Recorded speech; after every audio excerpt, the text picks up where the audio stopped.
Welcome one, welcome all to the Angelo Grosso podcast with your boy, Angelo Grosso. This is podcast number 36. I'm half a joint and 3 Manhattans in. Let's roll, baby. I just wrapped up playing Dungeons and Dragons a night early with my crew, and I want to start this mofo off by saying, holy shit, do I not know football? I went 0-2 in the conference championships, and I was so cocky in my predictions. I thought for sure the Packers were going to slaughter the Bucks, even though I said later on, well, it'll be a one-score game. I thought for sure Buffalo was going to beat Kansas City.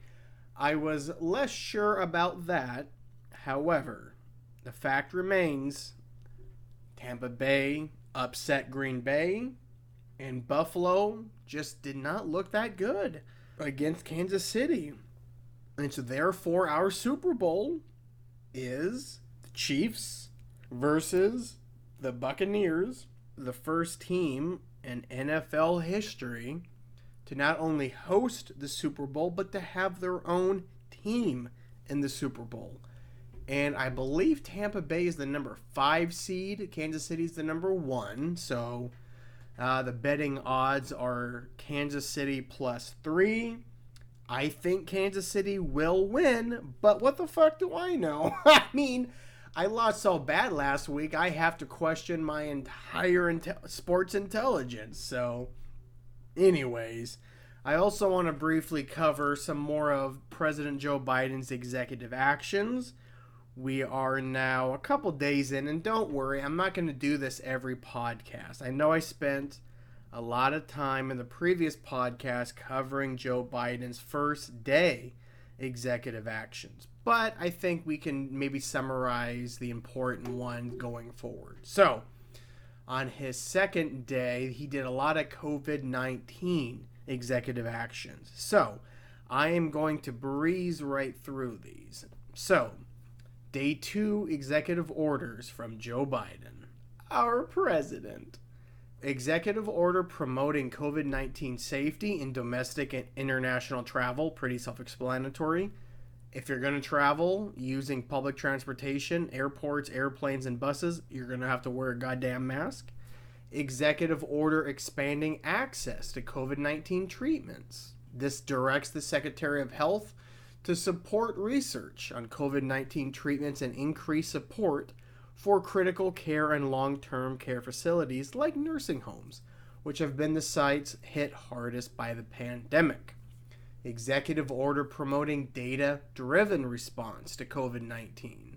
Executive action memorandum supporting states' use of National Guard in COVID-19 response, pretty self-explanatory. Executive order strengthening public health supply chains. This requested the heads of various departments to assess the nationwide availability of personnel protective equipment and other resources needed to distribute COVID-19 tests and coronavirus vaccines, as well as to develop a strategy to manufacture supplies for future pandemics and biological threats. What a fucking thought! This is a really good idea, Joe. You got that. That's probably your best one. An executive order establishing the COVID-19 Health Equity Task Force. I think I covered that last time. Executive order supporting the reopening and continuing operation of schools. Big deal for all you parents out there. In consultation with the Department of Health and Human Services and the Department of Education, they will develop a guidance for elementary and secondary schools in deciding whether and how to reopen and how to remain open for in-person learning and in safely conducting in-person learning. That way you parents can stay home again and start drinking your boxes of wine. An executive order promoting workplace safety amid the pandemic. This is kind of a big deal. Biden's order directs the Department of Labor to revise and issue new guidance for employers to promote the health and safety of their workers, such as mask wearing in the workplace. And finally, on his second day, executive order establishing a COVID-19 pandemic testing board. Pretty self-explanatory. So then that was day 3. Executive order expanding food assistance programs. Doesn't have anything to do with COVID-19, but still, this is a pretty good idea. This order aims to extend the 15% increase in supplemental nutrition assistance program benefits and allow states to increase SNAP, whatever the fuck that means, emergency allotments, as well as increase benefits under other aid program, the pandemic electronic bits transfer, which gives students money for food. It's good things. It's giving people that need shit, okay? An executive order assisting veterans with debt. Oh, veterans. You need as much help as anybody else, if not more. Biden's order asks the Department of Veteran Affairs, which needs a complete fucking makeover. The Department of Veteran Affairs with considering a freeze in federal debt and overpayment collection from about 2 million veterans. Just wipe that shit clean, baby. An executive order guaranteeing unemployment insurance for workers who refuse to work. Now this one, they're refusing to work because of COVID-19. Again, people, sorry, I'm sorry. I've had a lot to smoke and a lot to drink. Biden has requested that the Department of Labor consider clarifying its rules to establish that workers have a federally guaranteed right to refuse employment that will jeopardize their health, and that workers who do so will qualify for unemployment insurance. This is huge. This is huge. In my opinion, this is a pro-worker, dare I say, union step forward for the Biden administration. An executive order establishing benefit delivery teams. I don't know what this means. Biden's order established a network of benefit delivery teams which will coordinate with state and federal agencies to facilitate the distribution of federal aid among the pandemic. I feel like that should already be in place, so I can't speak too much about it. He has another executive order facilitating the delivery of the stimulus payments. Again, I feel like it should already be in place. He's entrusting the Treasury Department to do this. He has an executive order to address COVID-19 economic relief. Biden's order directs all government departments and agencies to promptly identify actions they can take within existing authorities to address the current economic crisis resulting from the pandemic. Pretty good. He has another executive order empowering federal workers and contractors. This is a big one, in my opinion. Undoing Trump-era regulations that rolled back protections for federal employees. Biden revoked a variety of measures, including a rule that made it easier to hire and fire civil servants in policy-making positions. The order requested the Department of Labor to develop recommendations that all federal government employees receive a minimum wage of $15 an hour. God help me, I wish everyone in this country at the minimum wage was making $15 an hour. And we're wrapping up here in day 6, because we took the weekend off. Executive order reversing the transgender military ban. I will never understand that hateful transgender ban in the military that Trump did. Inexcusable. If you defend that, you're a pile of shit. Biden repealed the ban on transgender people serving openly in the military and ordered the defense secretary to immediately prohibit involuntary separations, discharges, and denials of reenlistment or continuation of service on the basis of gender identity or under circumstances relating to their gender identity. Go fuck yourselves, haters. And lastly, we're finishing up here. Joe Biden had an executive order to end the reliance on private prisons, which is fucking massive. This is huge. Nothing pisses me off more than when things are made for profit that shouldn't be made for profit. Prison, education, the military, healthcare. I could keep going. It's disgusting. Some things are just human rights. In an effort to terminate the federal government's use of privately owned detention facilities, the Attorney General has been directed not to renew the Department of Justice contracts with private prisons. God bless you, Joe Biden. A massively important order right there. An executive order reaffirming commitment to tribal sovereignty, emphasizing the administration's commitment to respecting the sovereignty of American Indian and Alaska Native tribes. Biden order reaffirmed a Clinton-era policy mandating all departments and agency heads regularly consult with tribal officials on policy matters that may affect them. That's only fair. That only seems fair. And lastly, but not leastly, an executive order denouncing anti-Asian discrimination and xenophobia. in a response to a surge in anti-Asian bias amid the coronavirus pandemic, because of the bat soup. Biden's order urged the Department of Health and Human Services to consider issuing guidance on cultural competency and sensitivity towards Asian Americans and Pacific Islanders.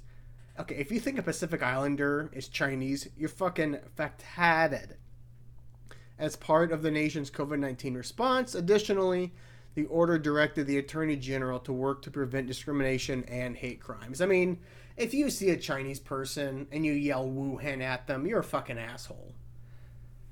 Now, if you do it with a group of your friends and you say it to one of them, I'm not gonna blame you. You should never be critical of Chinese people because of coronavirus. If you're going to be critical of a group of people, make it the Chinese government or the Russian government or, dare I say, the American government. There's plenty of things you can find wrong with our current system, and I beg you to find some. But anyway, we're getting off topic. So, you see, people, we're less than 15 minutes in, and I've already covered politics and sports. I'm moving on to better things, baby. All right, I love y'all. Let's keep going. Yeah, what's kind of bullshit, people, is that in relation to the last podcast, I was talking about the Nexum cult and how there was no African Americans in there, and that I wanted to research major black cults that I don't know about. And would you believe it or not, I couldn't find really anything out there.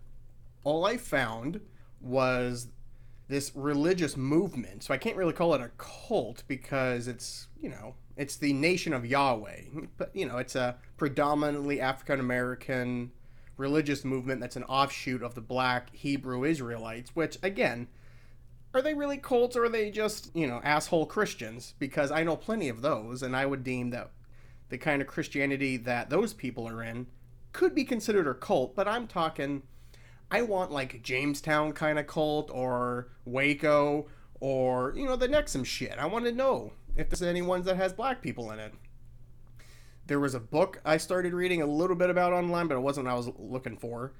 It's called Black Gods of the Metropolis, and it basically talks about the rise of African-American religious, quote-unquote, cults in the 40s. But again, I want now, baby. And then I found a article from a couple of years ago from The Atlantic, one of my go-to journalism sites. Black millennials are leaving church for African witchcraft. But it was kind of a gotcha article. Anyway, the article is called The Witches of Baltimore. Young black women are leaving Christianity and embracing African witchcraft and digital covens. Sounds cool to me. But again, it's not really a cult. So here's how you know if you're in a cult.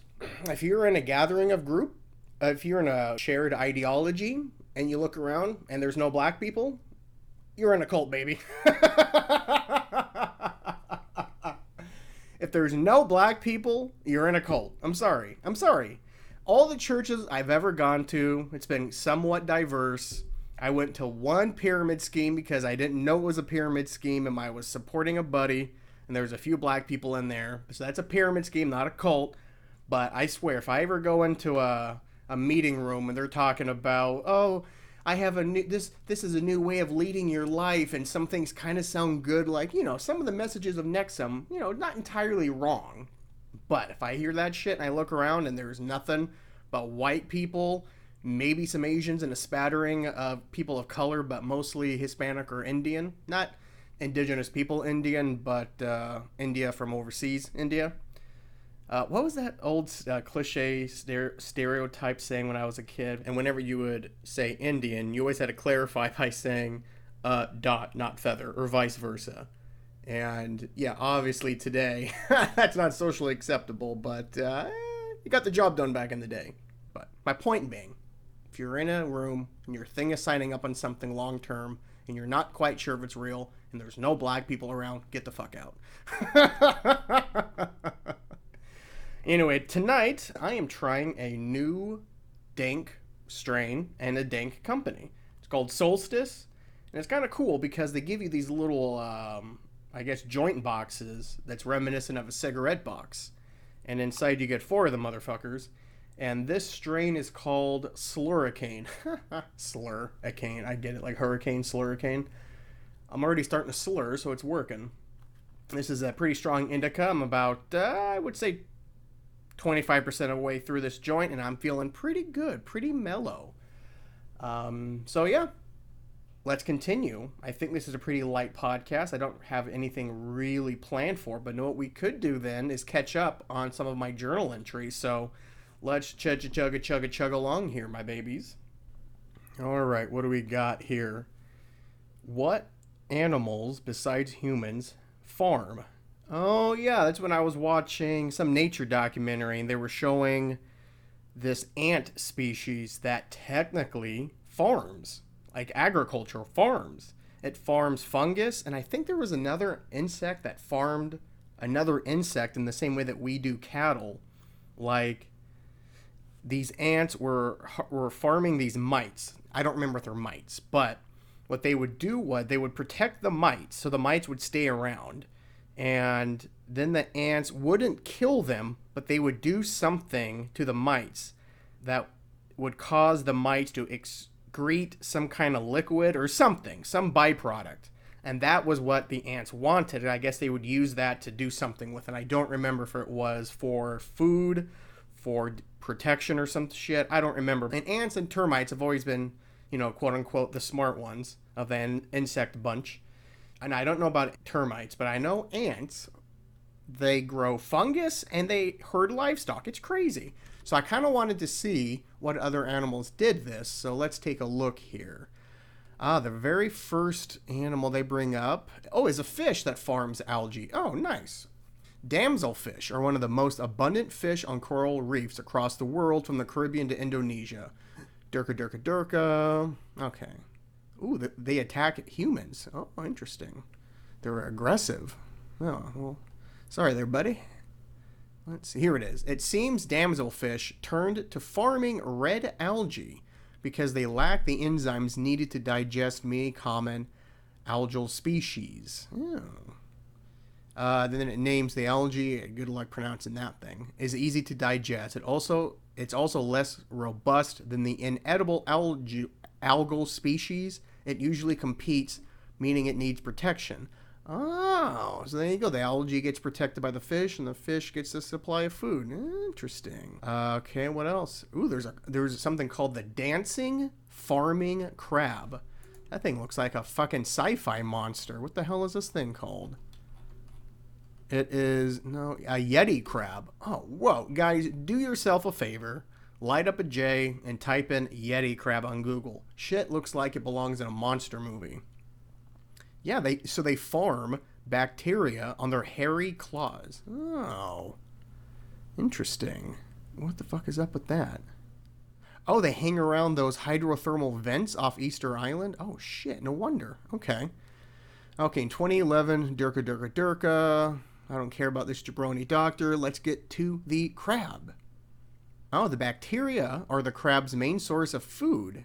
Oh, so what the hell does the crab do? It just puts it on its legs? What's in it for the bacteria? I feel like the bacteria are just getting killed.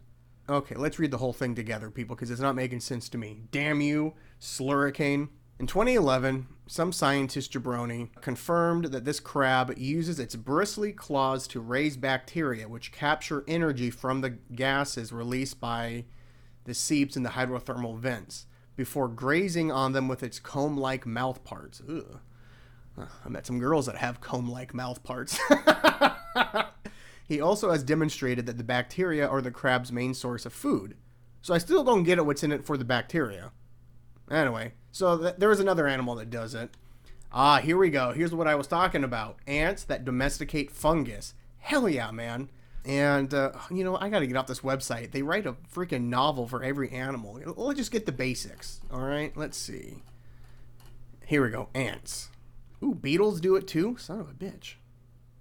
Okay, so what I dankedly explained in the beginning about ants raising whatever I said, termites or mites or some shit, I was close. It was aphids.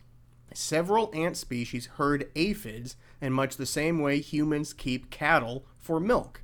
Instead of milk, aphids excrete a sugary liquid called honeydew that the ants devour. Gross. Can you imagine what aphid milk tastes like? Ants go to great lengths to care for their aphids, often training them to defecate in a way that makes it easier for the ants to gather and eat the honeydew. Wait, so aphids are shitting honeydew? Yeah. So ants are eating their shit, huh? In fact, the well-trained aphids will often withhold their honeydew until they are stroked and milked by ants. God damn, these whore-ass aphids are getting everything. Even more fascinating, well, blow me shivers down, because that's a pretty freaking crazy-ass summary I've already heard. The aphids are aware of these things, and they're like, nah, you ain't getting the sweet honeydew, bitch, until you milk me. How do you milk an aphid? I find it very odd. I don't want to say the term sexual, because I've never thought of insects and the word sexual together, and I don't want to see an ant and an aphid doing anything like that. But now that I've said it, it's all I can think about. Anyway, even more fascinating, ants will typically carry their aphids to new, quote-unquote, pasture lands and protect them from predators. In extreme cases, ants will clip off their domesticated aphids' wings to prevent them from flying away when they mature. They even encourage a mix of aphids so that they have a balance between types. Isn't that fucking crazy, everybody? Just think about that. Yeah, and then we sticking with insects. There's it's called a weevil larvae. A weevil larvae. Gross. Are they the same thing as ambrosia beetles? I don't know. Beetles do the same kind of thing with fungus. You know, I'm not going to spend this whole podcast talking about insects and shit. I just find it interesting that we're not the only ones that, quote unquote, you know, domesticate other creatures and like farm the land in a sense. Because that's really what these animals are doing. Oh shit, termites do it. Okay, I will spend a little bit more time because this is cool. Much like leafcutter ants, many termite species are fungus farmers. The gigantic mound built by some termite colonies are complex, temperature-controlled structures. These structures are essential for maintaining the ideal growing environment for the fungal food source. God, all you do is eat fungus.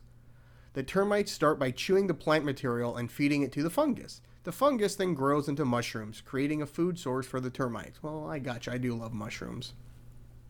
Though considered household pets, termites form some of the most complex societies in the animal kingdom.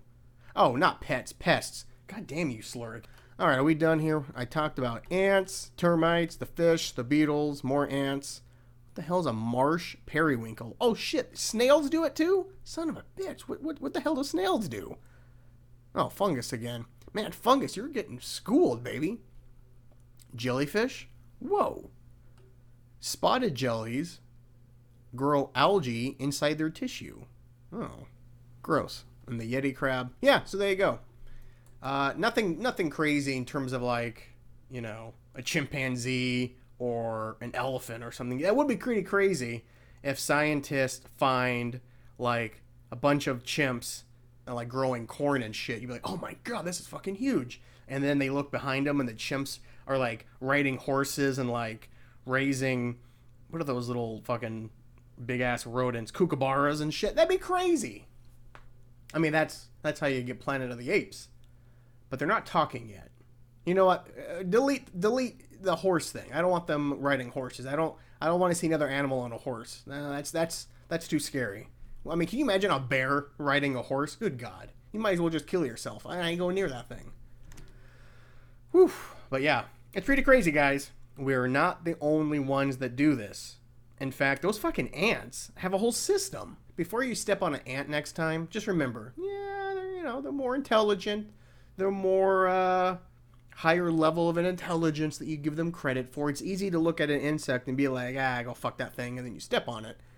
No, you gotta treat it with some level of respect and care. You know, I understand. If you got 3,000 of them in your house, you gotta kill them. But I've always been a firm believer of catch and release. That's what I try to do, except flies and mosquitoes. They can go to insect hell. I will try my best to catch whatever's in this house and release it.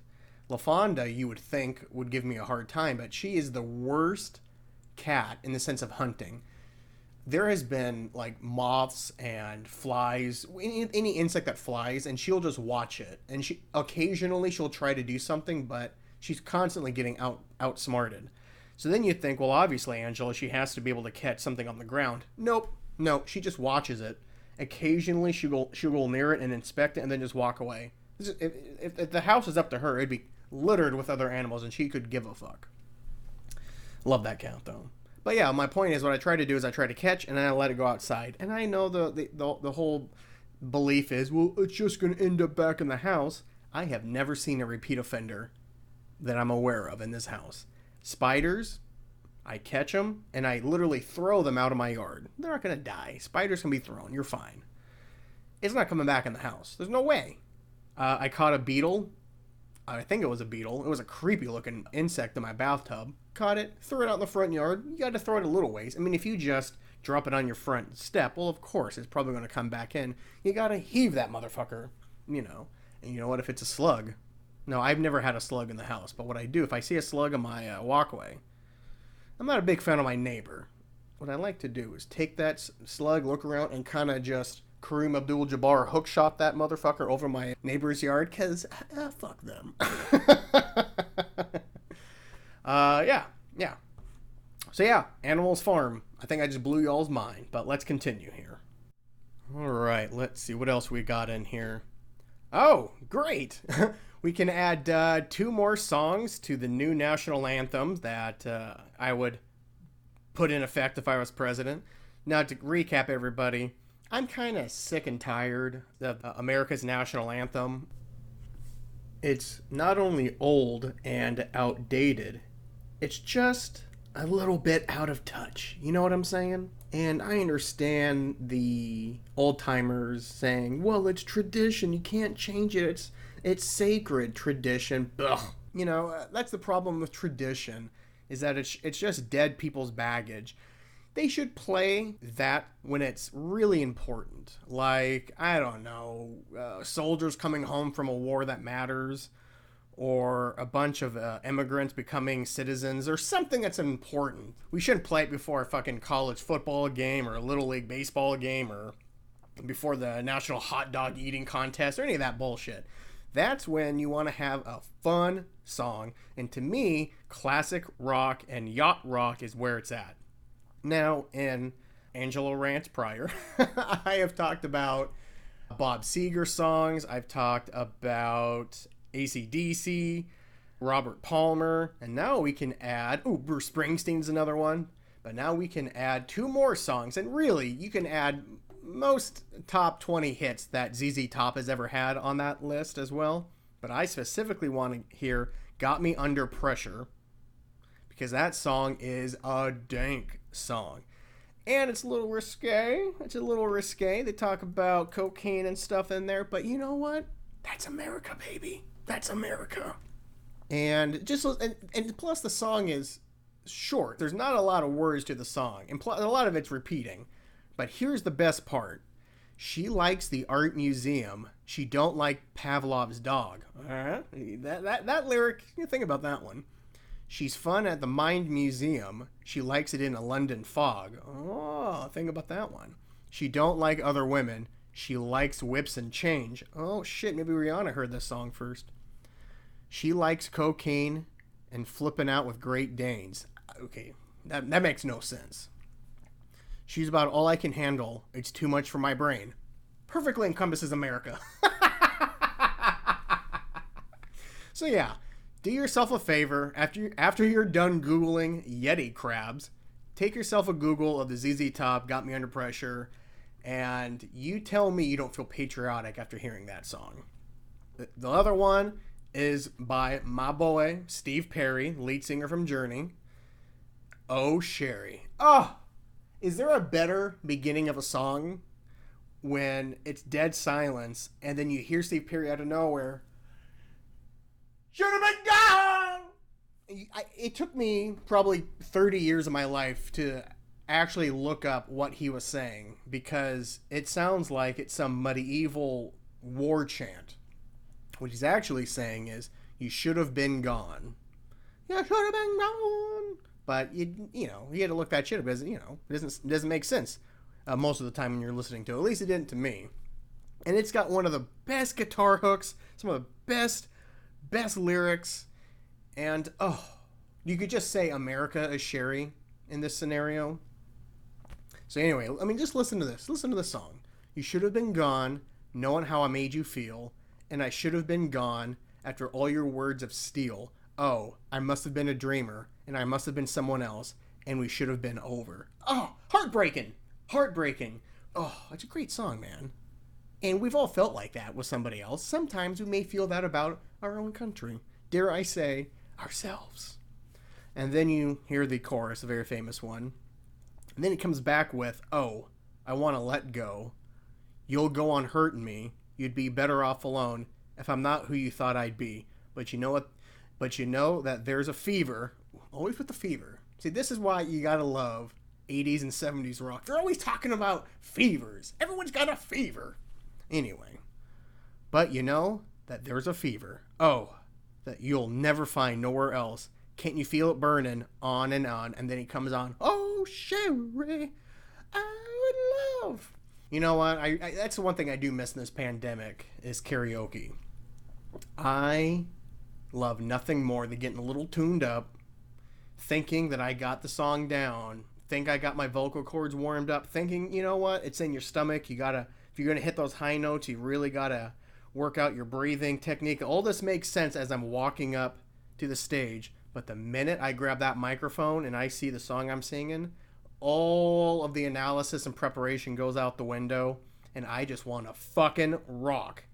I mean, I move my hips, I get pretty sexual at the microphone. Sometimes, if I'm real tuned up, I think I'm singing pretty good, and then I see it on playback later on the night, and I'm like, oh my god.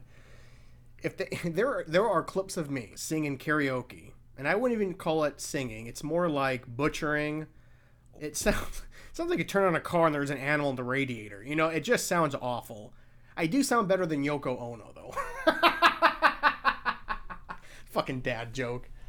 But no, there's clips of me singing karaoke that if Guantanamo Bay ever gets a hold of, terrorists would be singing like canaries in no time. Singing like a canary, which I don't know why I have all these like old timey sayings in my memory. Meow, say she'll sing like a canary, say meow. Oh God, what was the whole point of this? Oh yeah, Got Me Under Pressure by ZZ Top and Oh Sherry by Steve Perry. God, I love Journey. You know what?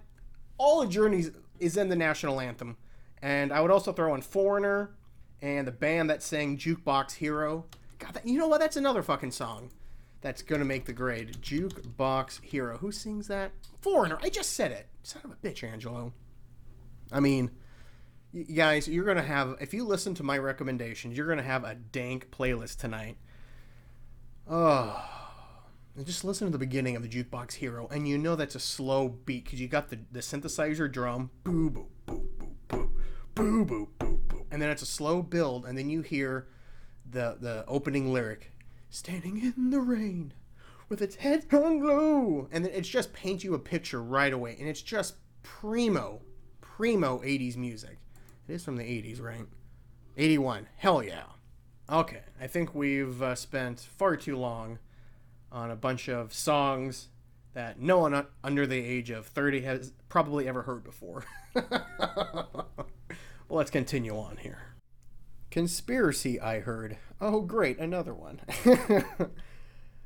Conspiracy, I heard. Somehow there's a bunch of construction going around everywhere in big cities, but the economy is shit and no one's working. How is this possible?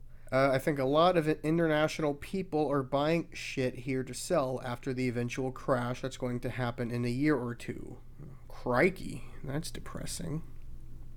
I don't know what I was thinking when I wrote that one, but I mean, that's not anything new. Specifically, Seattle has always had a high amount of foreign investment. I mean, shit, New York's the same way. Any major metropolis, you know, those Saudi princes buy a lot of shit here. A lot of foreign investment. I don't know if that's good or bad. I mean, it's bad if they don't live there, don't visit, and that shit just stays empty all year. And then we have to pay more rent because of places like that, and no one's even living there. Maybe that's why I was getting all heated. Yeah, it is kind of shitty. There should be a rule. Now I remember. Now the anger has come back. Yeah, I would think that there should be like a rule that if you live in certain areas, like major cities, like if the population is over X amount and there's X amount of foreign investment or non-local investment, whatever you want to describe, like the people that are moving in there have to sign a legal binding pledge or agreement of some sort that's saying they will spend X amount of time at this residence. Like it doesn't have to be, 10 out of 12 months you have to stay here, but enough that you're there at least once a year, twice a year, something, something. That way, when you are here, you're buying shit that's local and stuff. So yeah, it's something. Now the whole thing on here about a economic crash, it honestly wouldn't surprise me. I mean, Reddit took GameStop stock and killed a hedge fund company. Boo-hoo! Fuck those people. So, I'm down for it, If those hedge funds collapse because more common people, low income or middle class people are able to buy this cheap stock that they think is worthless, and then because all of us buy it, we somehow turn a profit. But here's the thing, like I was looking into this before the podcast. Most of the people that bought GameStop stock, you have to say that phrase really slow for some reason, only are making about $1,000 in profit. And I don't know if that's real, but that's where I saw across a couple different sites. That could have changed. That could have been $1,000 profit before Elon Musk got involved and before it became big news. So I don't know. But my whole point is, I'm all for the mass majority of people making a little bit more money if these billionaires have to take a little bit of a cut themselves. So fuck them. Yeah, that was a pretty quick one though, and a little bit nonsensical if I'm being brutally honest with myself here. Let's see. Maybe you should feel bad about still being single, LOL. Even Harvey Weinstein has a girlfriend. That's true. That is true. Did you guys know that? Harvey Weinstein, he and Bill Cosby were the impetus for the Me Too movement. And, he was a big shot at, I forget what Hollywood studio. But, yeah, so he's in prison because he was found guilty of all that rapey shit, as he should be, in jail. Rape, criminal sex acts, sexual abuse, and sexual misconduct. That's right. He got 23 years in prison. But here's the crazy thing, guys. Harvey Weinstein looks like Jabba the Hutt's bastard son. Because he is a disgusting human being. I take that back. He doesn't look like Jabba the Hutt's bastard son. He looks like Pizza the Hutt's bastard son. A little Spaceballs reference for you. Anyway, the whole point of this rant was someone told me, or I heard, that he had a girlfriend. I was like, no way. Yeah, he does. A 27-year-old. Alexandra Vino. And, oh my God, let me tell you a little bit about Alexandra Vino. Yes, she is an actress. And yes, you got that right. She's 27 years old. Wait, is she 27? 93, yeah. Oh my goodness. Yeah, so where is she? She's from New York. Yeah. God, I wonder if he has some garbage on her that's the worst. And that's why she's still there. What was she even in? Mile 22? I saw that piece of shit Mark Wahlberg movie. Girls Trip. Oh, well, she's not really an actor. She's in like a bunch of bad movies and not even the star. So, I mean, maybe she's dumb. Maybe she thinks Harvey can still help her in prison. But it's crazy to me that anybody would be in a relationship with him, besides his cellmate. You know what I'm saying? But, this isn't that surprising now that I think about it. I mean, we were just talking last podcast about the Night Stalker, Richard Ramirez, having all these big titty goth girls all over him, even though he legitimately is a monster. He's gonna kill you horrifically. At least Harvey Weinstein just, no, I'm not gonna make that joke, but it's pretty stunning. And I gotta say, guys, she is fine as hell. Well, wait a minute. No, another site saying she's 30. Well, hell, it doesn't matter. Either way, she's 27 or 30. It's crazy to me. What's this? Who is Alexandra Vino? Inside her ties to Harvey Weinstein. Well, it's a New York Post, but what are you going to do? She has openly defended the disgraced producer in interviews despite his convictions. Wow. She is 30. Okay. She's an inspiring singer, artist, and screenwriter. Wow, well, you're failing at all of those. She's an Italian descent. Oh, gabagoo. You give us a bad reputation. You whoppy hoarder. Let's see. When asked about a relationship with Harvey Weinstein, she says, I've known him for a very long time. I've seen women competing to be with him, begging to be with him. I have seen it with a lot of men in the industry as well. I've also seen how generous he can be. What a godfather he was to people. Whoa. I find it horrifying what the press did to him.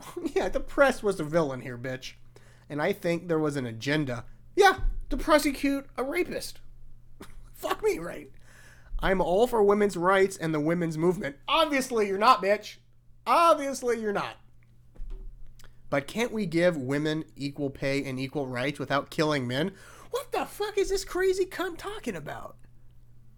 Wow. These two cunts do deserve one another.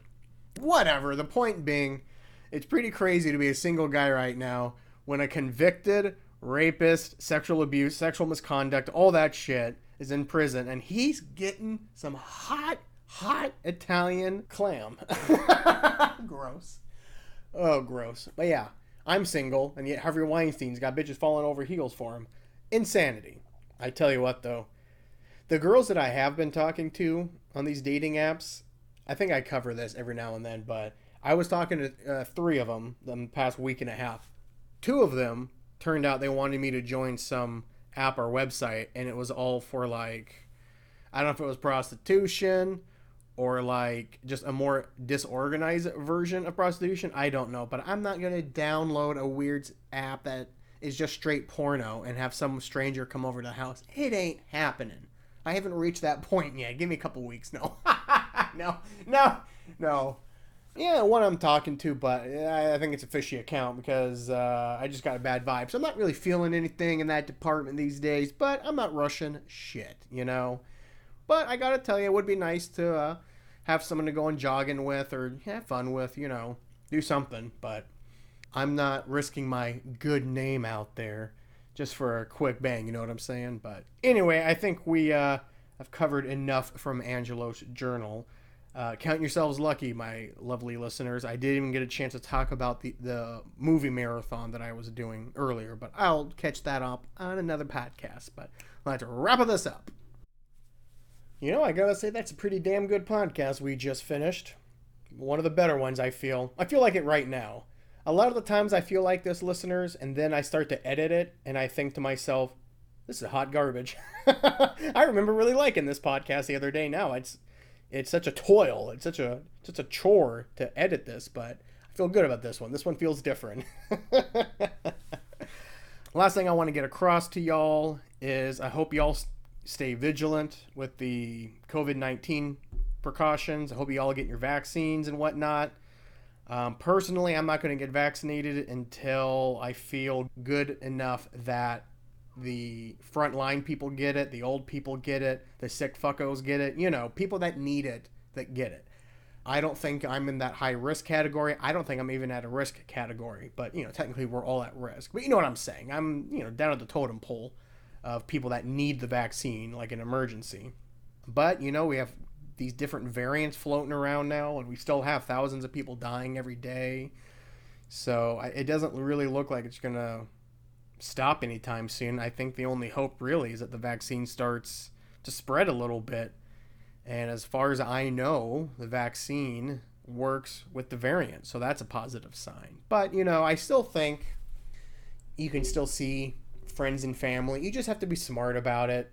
Don't take unnecessary risks, though. Have common sense caution. For example, on Saturday, I went to my buddy's house and we watched the UFC fight. McGregor, you got rocked. That was a surprise fight, though. That was good. The last 2 fights were over way too quickly, and they're both shockers. But it was a very good UFC card, I gotta say. And I was with 3 other dudes, but it was, a foursome. It's a good COVID group, I would say. I feel a little bit hesitant and nervous, anything over than 5 or 6. And then once you get in double digits, that's where I really have to have a serious conversation with myself. Is Is this worth the risk? Is this worth the quarantine you're going to have to do? Is this worthwhile?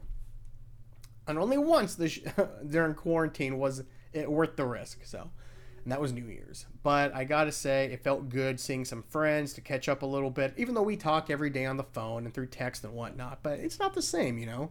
At least not for me. I need to have that physical social gathering, you know? One of my dad's friends, who is a COVID denier, but this guy is also a Holocaust denier. So this guy isn't, top tier stuff. He's not a cool guy, you know what I'm saying? But he completely disregards COVID, thinks it's a hoax, thinks it's not real, thinks the Democrats invented it. Anyway, so he wasn't taking any precautions, and now he's in the ICU with COVID. And I know a lot of people's initial knee-jerk reaction is to rub it in. Fucking told you so, man. And I would just tell that to yourself. Don't share that with the individual, because you're not... How's that going to help anything? Rubbing it in, being a sore winner, all that garbage, just throw it out the window. You know, I saw a lot of posturing and a lot of elitism when Biden won, and people were just lording over these Trump supporters. Now, granted, a lot of these Trump supporters, but not all, but most, did lord it over us when Trump beat Hillary. So, cunts on both sides. Like, I have a damn good friend. I would determine him to be a brother. He also thinks COVID is real, but he also thinks it's being blown out of proportion. I don't know if he thinks it's a conspiracy beyond that. I really don't care to know. I love the guy, but we do differ in a lot of things in the last couple of years in regards to politics and science, things that are kind of surprising that he believes in what he believes, but in other areas it's not that surprising. However, he was the kind of guy that would never wear a mask in a store unless he gets asked to. But then he does. He doesn't blow a scene, but that's not good. He should just wear a mask, you dumb fuck. And I've told him this many a times. He got COVID, and his wife got COVID, and his kids got COVID. Now, I could have called him up and said, yeah, that's what you get, you motherfucker. But I didn't. I felt bad. I'm not going to lie. Initially, I was like, that's what you get. But that was a fleeting emotion. It felt good for only a couple seconds. I never regretted those emotions, if I'm being honest, but I still said those aren't the good emotions to have. He does have kids. He does have a wife. He does have friends and family. This isn't just something, that's just going to affect him. It could affect everybody, but luckily he did the right thing and he quarantined everybody. He talked lightly about it, saying it was really bad for a day, but then it was okay. And, I didn't want to challenge him or get argumentative with him because there'd be no point. I just said, I'm glad that you were okay. I just hope in the future you take better precautions, but I'm glad you're doing better. And we left it at that. You leave it at that. Now, if he wanted to say something further about it, whatever, then we could take it as it comes. But I will never be the instigator. I really try not to be, I should say. I only will, be the reactionary if I feel like I have to. And then I will try to learn from that. There's been some times where I feel like, I have to interrupt. I have to use a curse word. I have to get mean. I have to talk loud. And more often than not, upon introspection afterwards, the majority of the time I didn't need to do that. So my point is, be smart, be sane, have common sense. You can still, in my opinion, get together with friends if you want to, but please be smart about it and keep it small. And, try not to be an asshole to people. And if they're an asshole to you, don't be an asshole right back right away. Give them a chance to feel bad about it. Maybe they'll learn from it. If you say, oh, really think like that, huh? That'll kill somebody. When you kind of give them a dejected, like, really? You're going like that? You're calling me like that? I thought we were friends. We're having a discussion. And you have to insult me? But then if they do it again, you know what? Then you can call them, I don't know, a commie cunt, if you will. You can call them whatever you want. But on that happy note, I love y'all, and I hope y'all will continue to take it sleazy.